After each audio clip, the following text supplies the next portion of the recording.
Sir నమస్తే. నా పేరు గట్టయ్య సార్. నేను కరీంనగర్ గరుడ కెమికల్లో చేస్తా. ఇక్కడ మన హుజరాబాద్ ఏరియాలో మన హరికృష్ణ గారు ఈ ఏరియా చూస్తుంటారు. చెప్తే మీకు ఈ యమకాజీ మందు వాడియడం. మీ పేరండి?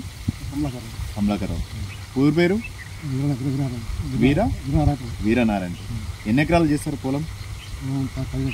15 ఎకరాలు. ఇప్పుడు ఈ మందు యమకాజీ ఎన్ని ఎకరాలు కొట్టిరు?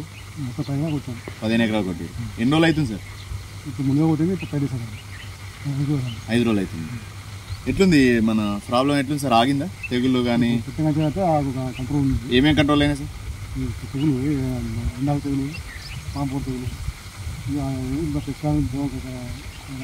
దోమకు ఫిక్స్ లాంగ్.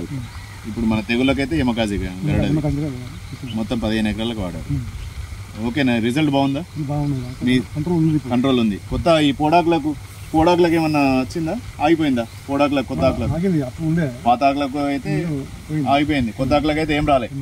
మిగతా రైతులకు ఎవరికైనా మీరు సజెస్ట్ చేస్తారా? మందు చెప్తారా వాడమని? మిగతా రైతులకు కూడా చెప్తారు. మందు అయితే ఓకే అన్న. ఇది మీరు గరుడ కంపెనీ యమకాజీ మీరు రైతు మాటల్లో విన్నారు రిజల్ట్. అతని అనుభవం ప్రకారం చెప్పారు. దీంతో పాంపొడి తెగులు అండ్ ఎండు తెగులు మామూలుగా మిగతా రకమైన తెగులు ఏదైనా ఉన్నా కంట్రోల్ అయినాయండి. మంచి వరి కూడా కొత్త దానికి రాకుండా, కొత్త ఆకులోకి రాకుండా కంట్రోలింగ్ ఉంది. ఇప్పుడు వాడి 5 రోజులు అవుతుంది రైతు వాడి. మిగతా రైతులకు కూడా వాడచ్చు అని చెప్తున్నాడు కమలాకరావు. ఓకే అన్న, రైట్.